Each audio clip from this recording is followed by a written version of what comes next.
The morning sun cast long shadows across the playground as Marcus Thompson watched his 6-year-old daughter Emma race toward the swings. Her blonde pigtails bounced with each excited step, and her infectious laughter filled the air.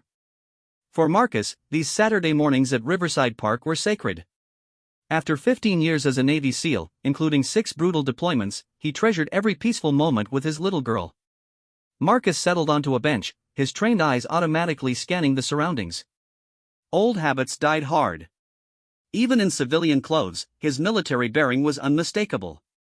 The way he sat, the constant awareness of exits and potential threats, the subtle tension in his shoulders, all telltale signs of a warrior who had seen too much combat to ever fully relax. Emma called out from the monkey bars, her small hands gripping the metal rungs. "Daddy, look how far I can go." "I'm watching, sweetheart," Marcus replied, his face softening as he focused on his daughter. She was everything good in his world, the reason he had finally retired from active duty. After losing his wife Sarah to cancer 3 years ago, Emma became his entire universe. The park buzzed with typical weekend activity. Families spread blankets for picnics, children chased soccer balls across the grass, and teenagers clustered around the basketball court. Marcus noted a group of mothers chatting near the sandbox while their toddlers played. Everything seemed normal, peaceful even. That peace shattered in an instant. 3 men in dark clothing emerged from a van parked near the park entrance. Marcus immediately recognized their body language: predatory, coordinated, purposeful. His combat instincts kicked in as he watched them spread out, moving toward different areas of the playground. One headed toward the swings where several children played. Another approached the sandbox area where the mothers sat distracted by conversation. The third moved directly toward Emma at the monkey bars. Marcus rose slowly, his hand instinctively reaching for a weapon that wasn't there. He was a civilian now, carrying nothing more dangerous than his car keys.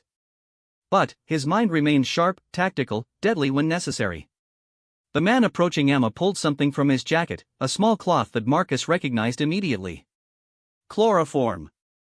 This wasn't random.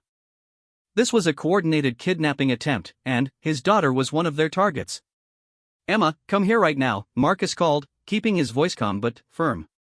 He knew better than to panic in a crisis. Panic got people killed. Emma looked up, confused by the urgency in her father's tone. "But, Daddy, I'm almost, now, Emma." The man with the chloroform quickened his pace, realizing he'd been spotted.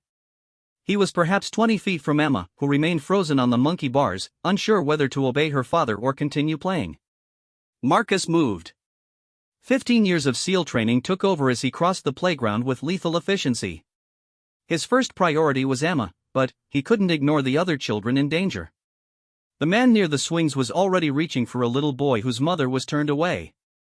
The third kidnapper had grabbed a toddler from the sandbox while the mother screamed in terror.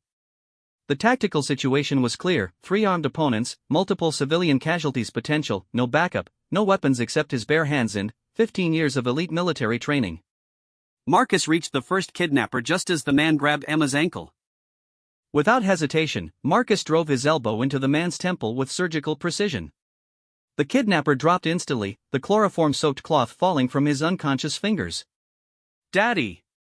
Emma cried out, finally, understanding something terrible was happening. "Get behind me and stay close," Marcus commanded, his voice carrying the authority of a man accustomed to being obeyed in life-or-death situations. The second kidnapper, seeing his partner fall, abandoned the boy at the swings and rushed toward Marcus. He pulled a knife, thinking he could intimidate or overwhelm a single father. He was catastrophically wrong. Marcus had faced knife-wielding insurgents in Afghanistan, Somali pirates armed with machetes, and terrorists trained in close combat. A street criminal with a switchblade was barely a warm-up. As the man lunged with the knife, Marcus sidestepped with fluid grace, grabbed the attacker's wrist, and twisted sharply. The sickening crack of breaking bone echoed across the playground as the knife clattered away. Marcus followed up with a devastating knee strike to the man's solar plexus, dropping him to the ground gasping for air. The third kidnapper, seeing both his partners neutralized in less than 30 seconds, made a critical error. Instead of fleeing, he pressed his attack, pulling a gun and pointing it at the crying toddler he still held. "Back off or the kid dies," he shouted, his voice shaking with fear and adrenaline. Marcus felt time slow down, the way it always did in combat. He assessed the situation with cold precision, approximately 15 feet between himself and the gunman, multiple civilians in the line of fire, a terrified child being used as a human shield, and one shot to end this without casualties. Easy, Marcus said, raising his hands in apparent surrender while subtly positioning himself for attack. Nobody needs to get hurt here. You already hurt my friends, the gunman snarled. I should kill this kid just to. He never finished the sentence. Marcus had spotted what he needed, a softball left behind by teenagers near home plate. In one fluid motion, he scooped up the ball and hurled it with devastating accuracy. The softball struck the gunman's wrist at precisely the right angle and velocity to break bones and send the weapon flying. Before the gun hit the ground, Marcus was already moving. He crossed the distance in 3 powerful strides, struck the man's throat with controlled force to temporarily paralyze his vocal cords and breathing, then carefully extracted the sobbing toddler from his arms. The entire confrontation lasted less than 2 minutes. 3 professional kidnappers lay unconscious or incapacitated. Multiple children were safe. And Marcus Thompson, retired Navy SEAL, stood holding a crying toddler while his own daughter clung to his leg. Daddy, were those bad men? Emma asked in a small voice. Yes, sweetheart. But they can't hurt anyone now. Police sirens wailed in the distance, growing louder by the second. Someone had called 911 during the chaos. Marcus knew he would face questions, paperwork, possibly even charges depending on how the responding officers interpreted the situation. But that didn't matter. His daughter was safe. The other children were safe. That was all that mattered. As he waited for the police to arrive, Marcus noticed something troubling. The unconscious kidnappers weren't typical street criminals. Their clothing was expensive, their equipment professional grade, their coordination too perfect for amateurs. This felt like a military or intelligence operation. The van they had arrived in caught his attention. Military-grade communications equipment was visible through the open doors. These men were professionals, possibly former special forces themselves. But who would send operators after children in a public park? And why? Detective Sarah Chen arrived with the first wave of police cars. Marcus recognized her immediately. She had investigated several cases involving military families in the area. Her reputation for thoroughness and fairness preceded her. Mr. Thompson, she said, approaching with her notebook ready. I understand you subdued 3 armed men who were attempting to kidnap children. That's correct. Your former military? Navy SEALs. Retired last year. Detective Chen nodded, unsurprised. The witnesses are calling you a hero. All 3 suspects are in custody, and the children are unharmed thanks to your actions. Marcus felt no pride in the violence, only relief that it was over. They were professionals. This wasn't random. What makes you say that? Their equipment, coordination, targeting. This was planned, and they had intelligence on their targets. Detective Chen's expression grew serious. We'll investigate thoroughly. In the meantime, I need your full statement. As Marcus recounted the events, he kept one arm around Emma, who had finally stopped crying but remained pressed against his side. She had witnessed things no 6-year-old should see, even though he had tried to protect her from the worst of it. Daddy, Emma whispered when the detective stepped away to coordinate with other officers. Why did those men want to take kids? Marcus struggled with how to answer. How do you explain evil to innocence? How do you maintain a child's sense of security while acknowledging that monsters exist? Sometimes there are bad people in the world, Emma. But there are also good people who stop them. That's what happened today. Will they come back? The question pierced his heart. No, sweetheart. They won't come back. But, even as he said it, Marcus wondered if he was lying.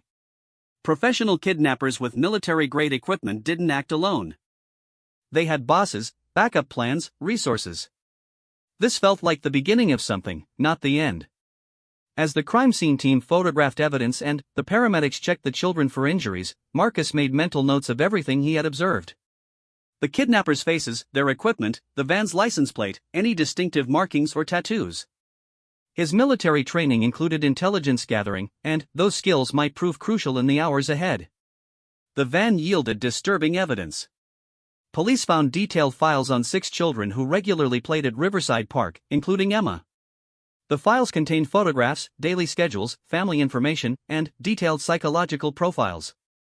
Someone had been watching these families for weeks or possibly months. Detective Chen returned with a grim expression. "Mr. Thompson, I need to ask, have you or your family received any threats recently? Any unusual contact from strangers?" Marcus considered the question carefully. "Nothing specific. But I've noticed the same car parked across from our house several times this past month. Different times of day, always with someone sitting inside." "Did you report it?" "No. I thought it might be paranoia from my military service." "What kind of car?" "Dark blue sedan, government plates." The occupants were conducting surveillance. Detective Chen exchanged glances with her partner. Government plates meant federal involvement. This case had just become exponentially more complicated. "Mr. Thompson, I'm going to recommend that you and Emma stay elsewhere tonight. Do you have family or friends who could put you up?" Marcus nodded grimly. "What aren't you telling me?" "The men you fought aren't in our system. No fingerprints, no DNA matches, no identification. Professional criminals don't disappear from databases unless someone very powerful is protecting them." The implications hit Marcus like a physical blow. This wasn't random crime, it was something much more dangerous. Someone with government connections had targeted his daughter and other children for kidnapping. But why? What could anyone want with a 6-year-old girl whose father was a retired SEAL? As they prepared to leave the park, Emma tugged on his sleeve. "Daddy, are we going home?" Marcus looked down at his daughter's trusting face, knowing their safe, quiet life had just ended. "We're going on an adventure, sweetheart. Just you and me. Will it be scary?" Marcus knelt down to meet her eyes, fighting to keep his voice steady. "I won't let anyone hurt you, Emma. I promise." It was a promise he intended to keep, regardless of what it cost him. But, as they walked toward his car, Marcus couldn't shake the feeling that today's violence was just the opening move in a much larger game, one where his daughter was somehow a key piece. Marcus drove through the city with practiced evasion techniques, taking random turns and doubling back to ensure they weren't being followed.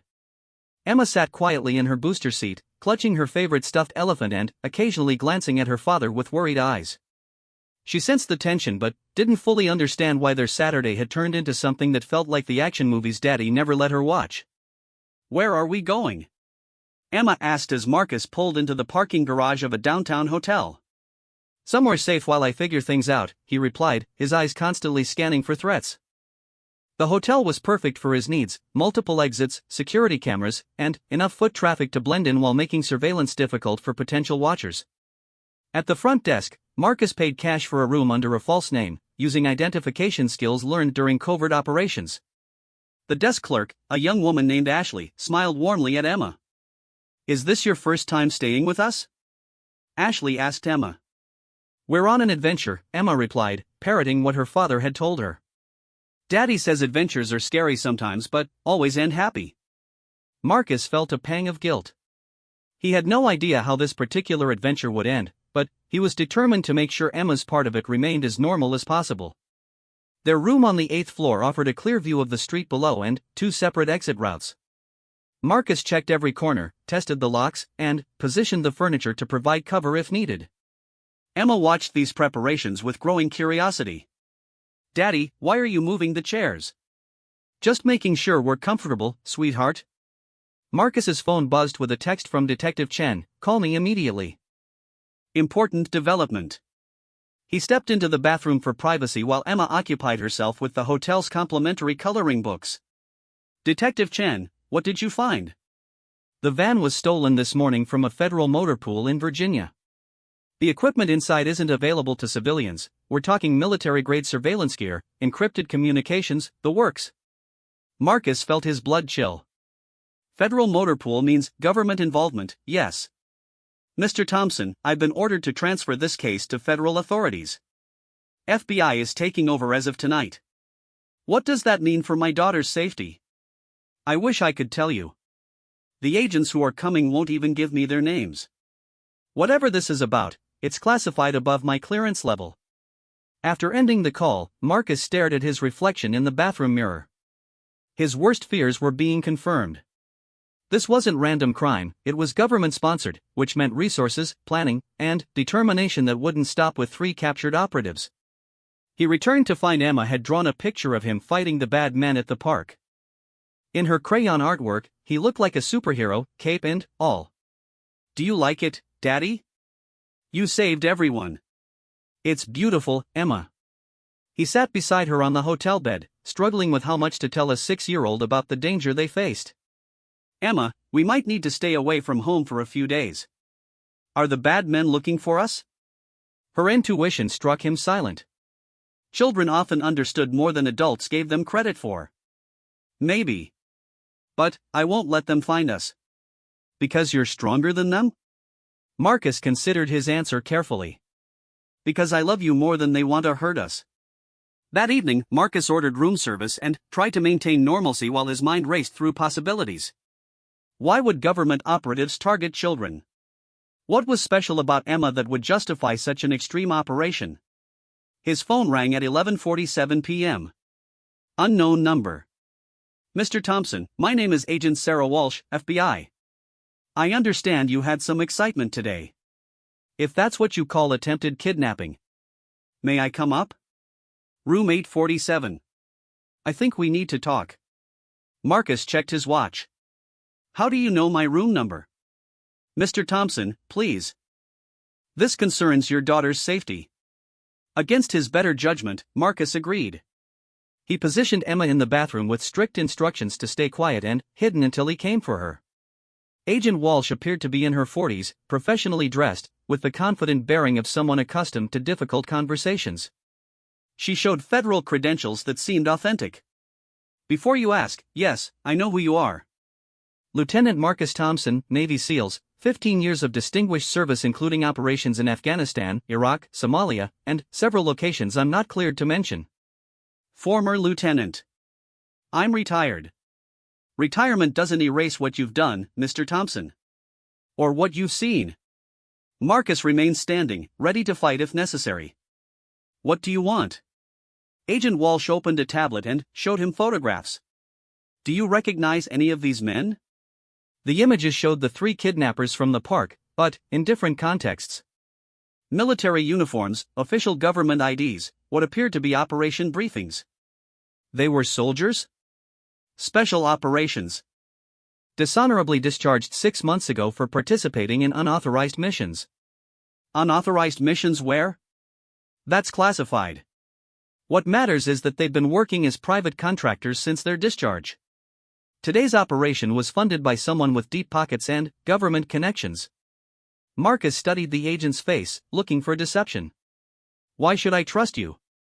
"Because I'm the only person in the federal government trying to keep your daughter safe." "From who?"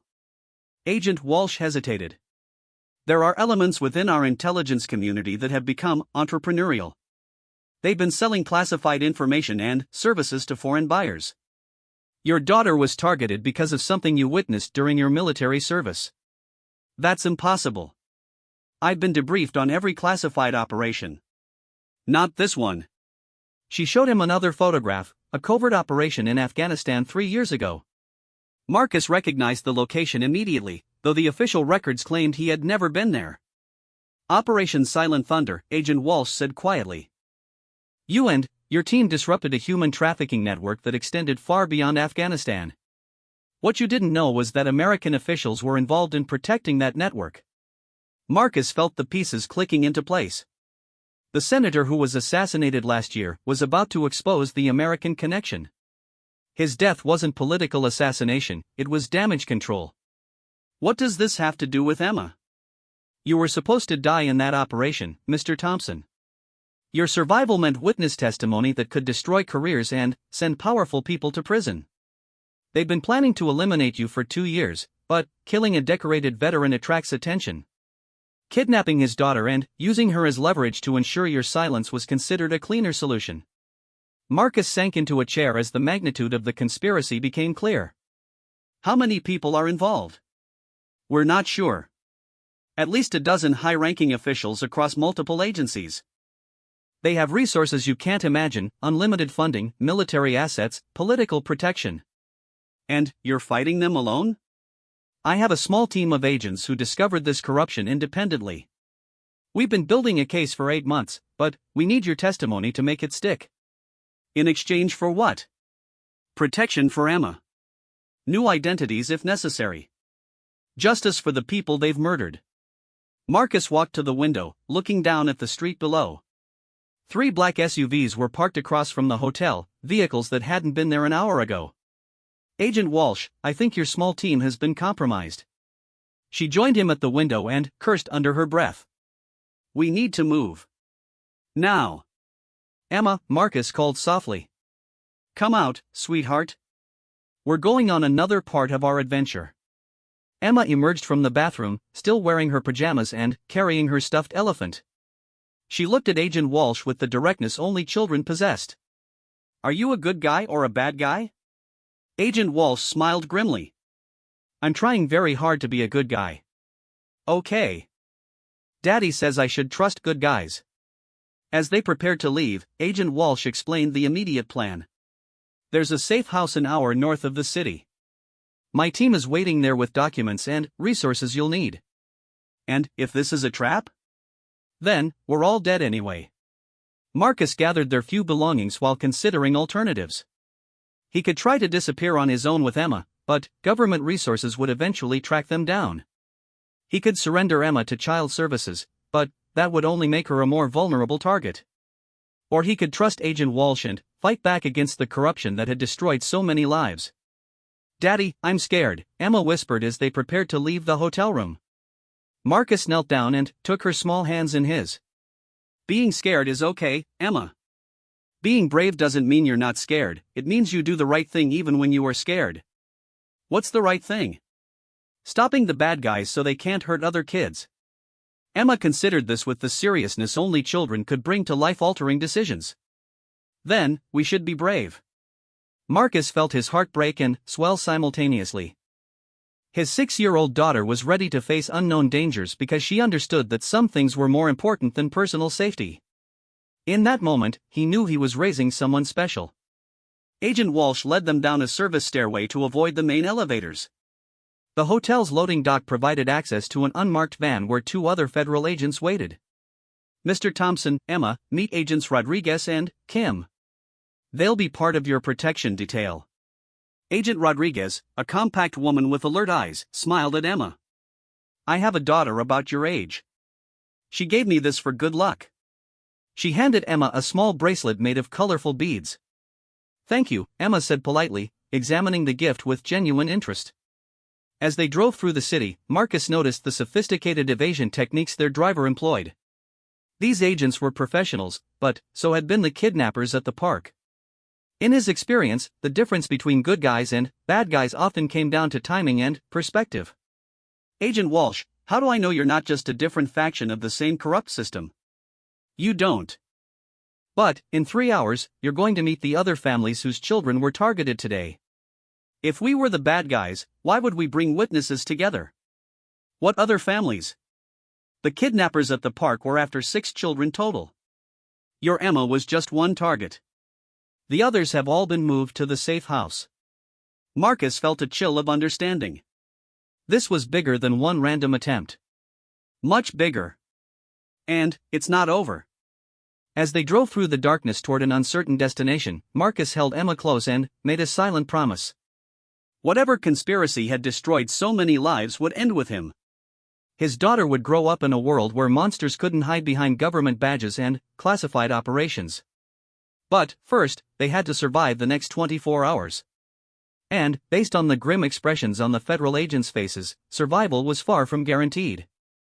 The safe house turned out to be a converted warehouse in rural Virginia, surrounded by dense woods and protected by sophisticated security systems. Marcus's military noted the defensive positions, escape routes, and fields of fire as they approached.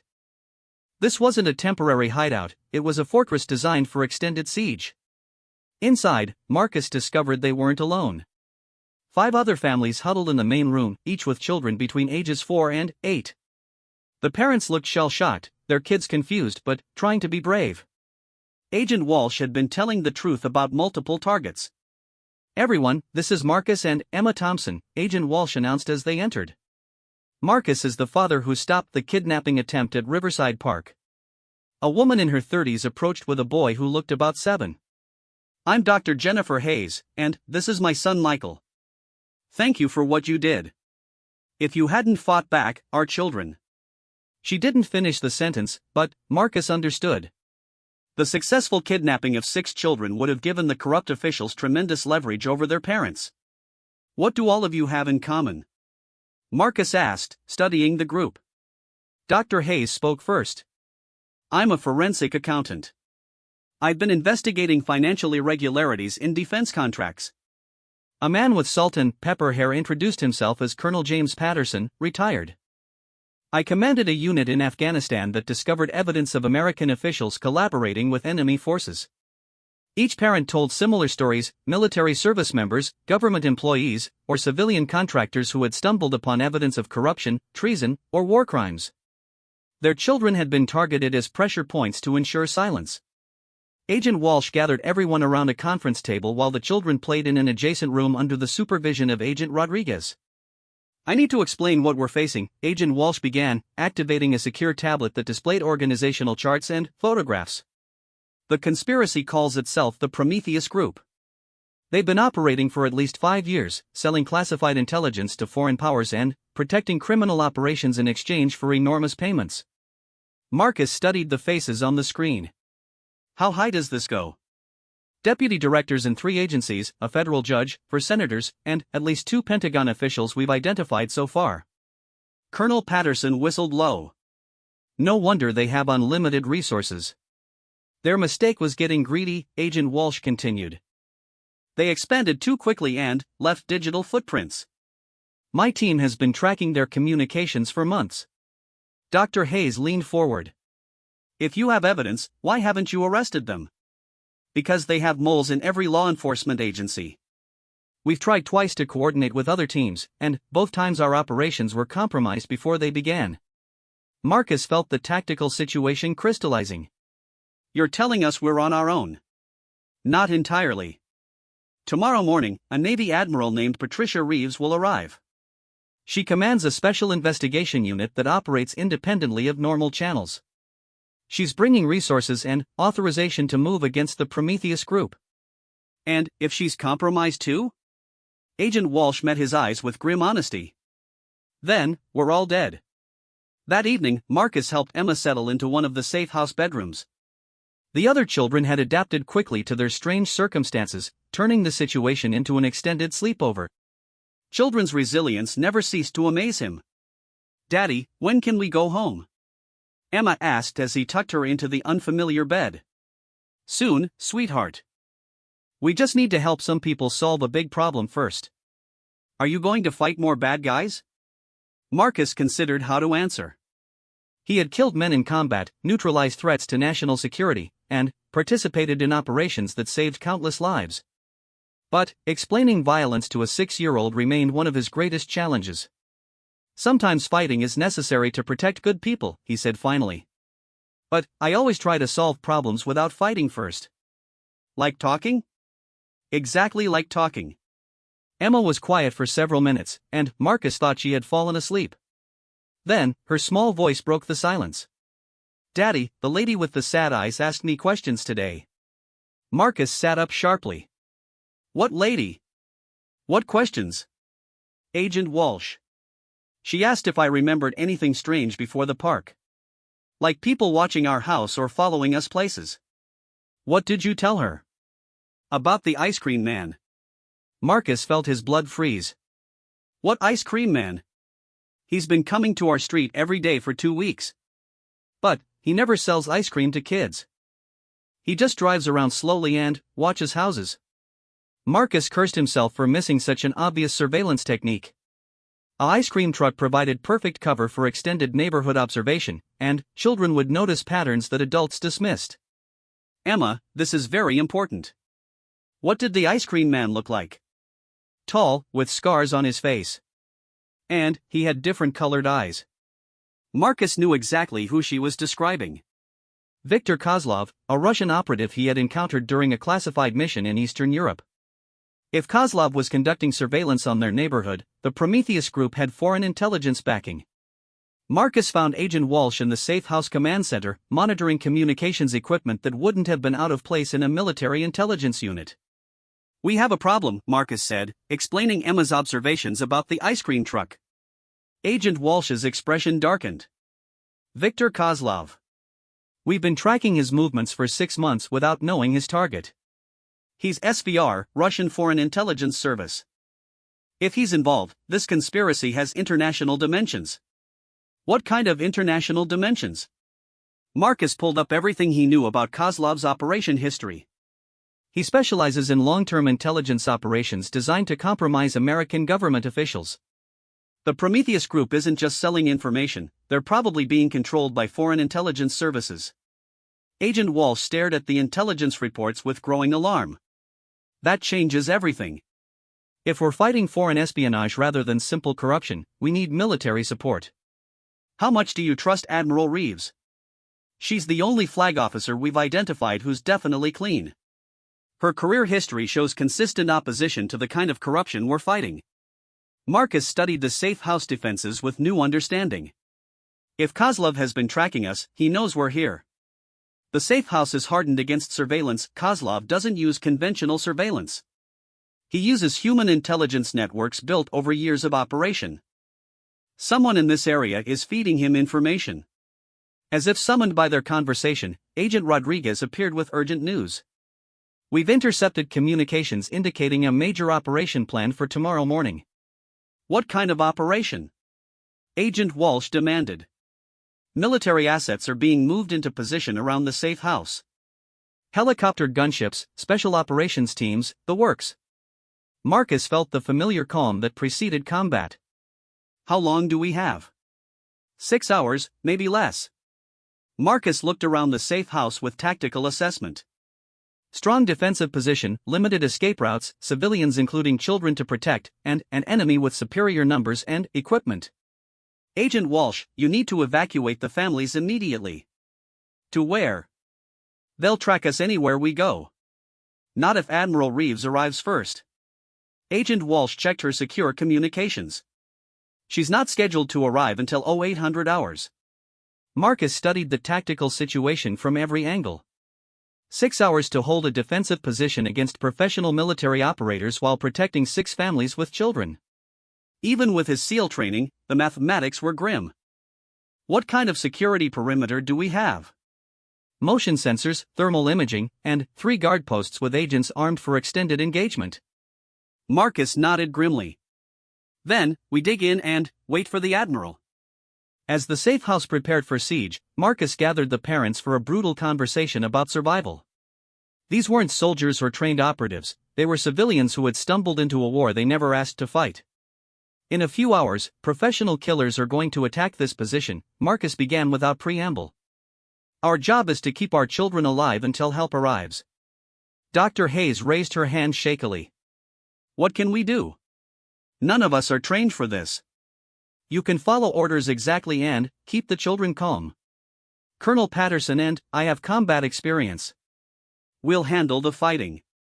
Colonel Patterson stepped forward.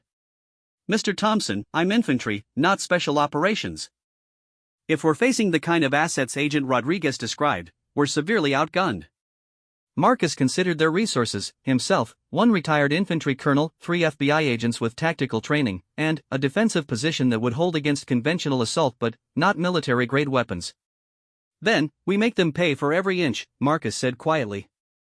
"And, we buy enough time for Admiral Reeves to bring the cavalry." As the parents tried to explain the situation to their children without causing panic, Marcus and Colonel Patterson reviewed defensive plans with the FBI agents. The conversation was interrupted by urgent activity from the communications station. "We're receiving a priority signal," Agent Kim announced. "Someone's trying to contact us on Admiral Reeves' frequency." Agent Walsh activated the secure communication system. A crisp military voice filled the room. "Safe House Delta, this is Admiral Patricia Reeves. I'm approximately 30 minutes from your position with a full Marine security detail. Do you copy?" Marcus grabbed the microphone. Admiral, this is Lieutenant Marcus Thompson, retired SEAL. We're expecting imminent assault from superior forces. Mr. Thompson, I'm familiar with your service record. Hold your position. Help is coming. Admiral, be advised that foreign intelligence assets are involved. This isn't just domestic corruption. There was a pause before Admiral Reeves responded. Mr. Thompson, foreign intelligence involvement has been suspected for months. That's why I'm coming with enough firepower to level a small city. Marcus felt hope for the first time in 24 hours. Understood, Admiral. We'll be ready. As they waited for rescue or assault, Marcus found Emma playing quietly with the other children, building fortresses out of couch cushions. The innocence of childhood continued even in the shadow of approaching violence. Daddy, are the good guys winning? Emma asked when she noticed him watching. Marcus knelt beside her improvised fortress. The good guys always win, sweetheart. Sometimes it just takes time. How much time? Marcus checked his watch. 28 minutes. In the distance, the sound of approaching helicopters filled the night air. But whether they carried salvation or destruction remained to be seen.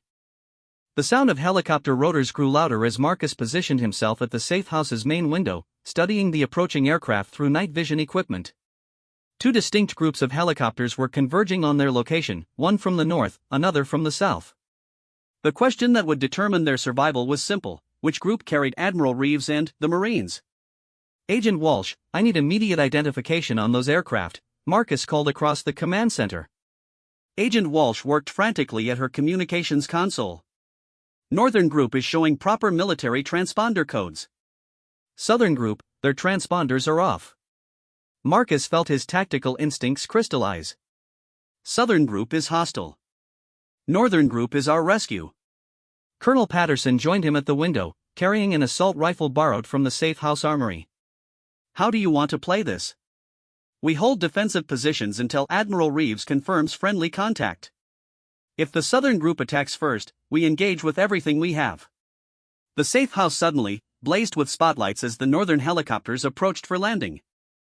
Through the brilliant glare, Marcus could see military personnel rappelling from aircraft marked with official Marine Corps insignia. These weren't mercenaries or corrupt operatives, these were legitimate United States Marines. Agent Walsh's radio crackled with an authoritative female voice. Safe House Delta, this is Admiral Patricia Reeves. I have 30 Marines establishing a security perimeter around your location. Prepare for extraction of all civilian personnel. Admiral, be advised we have hostile aircraft approaching from the south. Confirmed. We have them on radar. Marine air support is moving to intercept. Marcus watched through the window as the southern helicopters suddenly veered away, apparently unwilling to engage actual military forces. The Prometheus Group's mercenaries were professionals, but they weren't suicidal. Fighting corrupt government officials was one thing, attacking United States Marines was treason that would bring the full weight of military justice. Admiral Reeves entered the safe house 15 minutes later, accompanied by a security detail that moved with the precision of elite troops. She was a compact woman in her 50s with steel-gray hair and eyes that missed nothing. Her uniform displayed ribbons indicating extensive combat experience and the kind of high-level security clearances that came with decades of distinguished service. Mr. Thompson, she said, approaching Marcus directly. Your actions at Riverside Park saved more than just your daughter's life. You prevented an operation that would have given foreign intelligence services leverage over 6 families with access to classified information. Admiral, Agent Walsh briefed me on the Prometheus Group. How extensive is the conspiracy? Admiral Reeves activated a secure tablet displaying arrest warrants, photographs, and organizational charts. As of 2 hours ago, coordinated raids across the country have resulted in the arrest of 14 conspirators, including Deputy Director Morrison of the CIA, Federal Judge Catherine Williams, and Senator Richard Hayes. Marcus studied the photographs with grim satisfaction. What about Viktor Kozlov? Russian Foreign Intelligence Service. He was arrested attempting to board a private aircraft at Dulles International Airport. We've been tracking his communications with Moscow for 6 months. Dr. Hayes approached hesitantly. Admiral, what happens to our families now? Are we safe? Admiral Reeves turned to address all the parents who had gathered around the command center. The immediate threat has been eliminated. However, given the scope of this conspiracy and the possibility of additional cells, all of your families will receive new identities and relocation assistance if desired. Emma tugged on Marcus's sleeve. Daddy, is the adventure over? Marcus lifted his daughter into his arms, feeling the weight of relief and exhaustion. The scary part is over, sweetheart. But our real adventure is just beginning. Admiral Reeves smiled at Emma before addressing Marcus privately. Mr. Thompson, I have a proposition for you. The investigation into the Prometheus group has revealed additional corruption that requires someone with your particular skills and security clearance. What kind of investigation?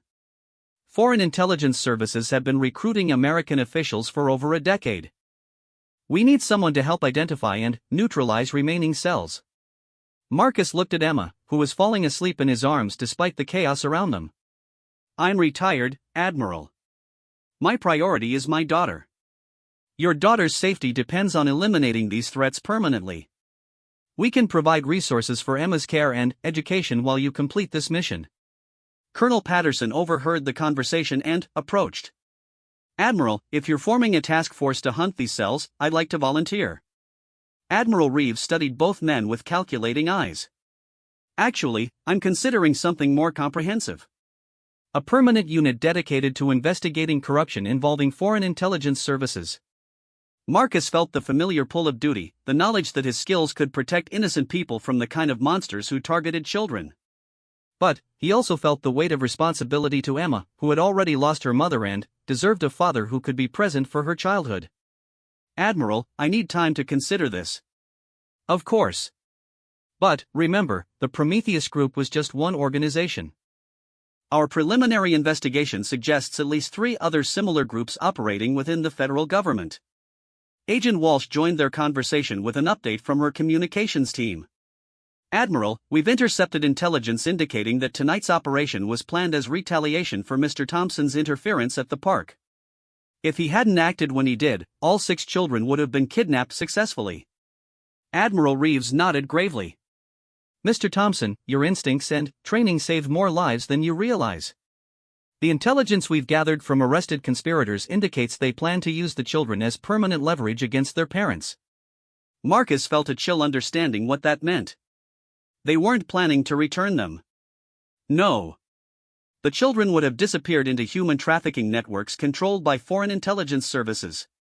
Emma stirred in his arms, mumbling sleepily about going home. Marcus realized that home wasn't a place anymore, it was wherever he could keep her safe while ensuring other families never faced the same threat. Admiral, if I accept your proposition, what kind of support would Emma receive? The finest private schools, comprehensive security, and access to counseling to help her process what she's experienced. She would be raised in a community of families who understand the sacrifices required to protect national security. Dr. Hayes spoke up.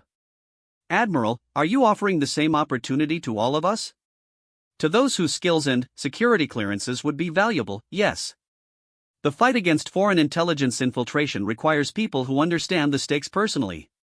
Marcus looked around at the other parents, recognizing the same determination in their eyes that he felt. These weren't professional soldiers or intelligence officers, but they had all witnessed the consequences of corruption and foreign manipulation. They understood that children's lives hung in the balance. Colonel Patterson voiced what everyone was thinking. Admiral, when do we start? Over the following weeks, Marcus helped establish what became known as the Patriot Task Force, a classified unit dedicated to identifying and neutralizing foreign intelligence operations within the American government. Emma adapted to their new life with the resilience that had already carried her through losing her mother and witnessing violence at the park. The safe house became a temporary headquarters where families planned new lives and children formed friendships based on shared experience of extraordinary circumstances. Emma particularly bonded with Michael Hayes, Dr. Hayes' 7-year-old son, who had developed an impressive knowledge of spy movies and declared himself her security partner. "Daddy, Michael says we're like secret agents now," Emma announced one evening as Marcus tucked her into bed in their temporary quarters. What do you think about that? I think secret agents help good people and stop bad people. That sounds important. Marcus smiled at his daughter's clear moral compass. It is important. But being a secret agent means helping people quietly, without getting credit for it. That's okay. You always say the best things happen when nobody's watching. 3 months after the Riverside Park incident, Admiral Reeves briefed Marcus on the task force's first major success. Intelligence gathered from Prometheus Group communications had led to the discovery of 2 additional spy networks, resulting in 23 arrests and the prevention of classified technology transfers worth millions of dollars. Mr. Thompson, your decision to fight back at that playground created ripple effects you couldn't have imagined. Foreign intelligence services are reconsidering their American operations because they've realized someone is actively hunting them. Marcus watched Emma play with other task force children in the secure compound that had become their home. Admiral, I have one question that's been bothering me since this began. What's that? How did you know to trust Agent Walsh? How did you know her team wasn't compromised like everything else? Admiral Reeves smiled for the first time since Marcus had met her. Agent Walsh is my daughter. She's been my eyes and ears inside the FBI for 2 years, building the case that eventually brought down the Prometheus Group. Marcus laughed with genuine surprise. Your daughter is FBI and you're Navy. That must make for interesting family dinners. Mr. Thompson, in our line of work, family is whoever stands beside you when the shooting starts. Agent Walsh proved that when she risked her career to protect your daughter and the other children. As autumn turned to winter, Marcus found himself completely absorbed in task force operations. Emma thrived in the compound school, where other children of intelligence officers understood the unique demands of parents who fought invisible wars. She learned multiple languages, studied computer science with PhD-level instructors, and developed physical fitness routines designed by former special operations personnel. Daddy, when I grow up, I want to do what you do, Emma announced one day after watching Marcus review intelligence reports. What exactly do you think I do? You find bad guys who hurt kids and make sure they can't hurt anyone ever again. Marcus realized his daughter understood his work better than most adults. That's exactly what I do, sweetheart. But I hope by the time you grow up, all the bad guys will be gone. Then, I'll make sure no new ones show up. Marcus felt pride and concern in equal measure. Emma was developing the moral clarity and determination that made exceptional intelligence officers, but she was also losing the simple innocence of childhood. The balance between protection and preparation would define his parenting for years to come. Admiral Reeves requested a meeting as winter approached. Mr. Thompson, I'm being promoted to head a new Joint Intelligence Command. I want you to consider leading the Patriot Task Force as a permanent position. Marcus studied the operational reports spread across the Admiral's desk. In 6 months, they had dismantled 4 foreign intelligence networks, arrested over 50 conspirators, and prevented the transfer of classified information that could have compromised national security for decades. What would permanent mean for Emma? It means she grows up in the most secure environment in America, with access to education and training that will prepare her for whatever future she chooses. It also means you're committed to this fight until we've eliminated foreign intelligence infiltration of American government. Marcus looked out the window at Emma building a snowman with Michael Hayes and the other task force children. They laughed and played like normal kids, but they also practiced escape routes and knew how to recognize surveillance. They were growing up in a world where childhood innocence coexisted with operational security. Admiral, I accept on one condition. What condition? When Emma turns 18, she gets to choose her own path. No pressure, no expectations, no assumption that she'll follow in our footsteps. Admiral Reeves extended her hand. Mr. Thompson, that's exactly the kind of integrity this work requires. As Marcus shook the Admiral's hand, he realized that his daughter's plea at the park, "Daddy, please save her," had evolved into something much larger. They were no longer just saving one child from immediate danger. They were working to save an entire generation from the corruption and foreign manipulation that threatened everything America represented. Emma ran inside from the snow, her cheeks red with cold and her eyes bright with excitement.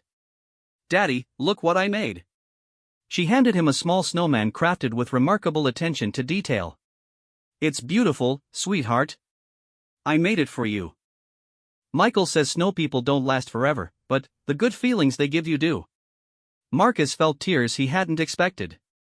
His daughter was learning profound lessons about temporary beauty and permanent love in an environment most children would find terrifying. But she was also learning that some fights were worth whatever they cost, and that protecting others was the highest calling anyone could answer. "Emma, do you know what I love most about you?" "What, Daddy?" you still see beauty in the world, even after everything that's happened. Emma considered this with the seriousness she brought to all important questions. Daddy, beautiful things are more important when scary things happen. That's when people need them most. Marcus knelt down and hugged his daughter, understanding that she had learned something he was still trying to master. In a world of shadows, conspiracies, and moral ambiguity, children like Emma represented the light worth fighting to preserve. Outside, snow continued to fall on the compound where America's most classified defenders prepared for battles that would never make headlines. Inside, a retired Navy SEAL and his remarkable daughter planned for a future where childhood and duty could coexist, where love provided strength for the hardest fights, and where the simple plea "Daddy, please save her" had become a mission that would define the rest of their lives.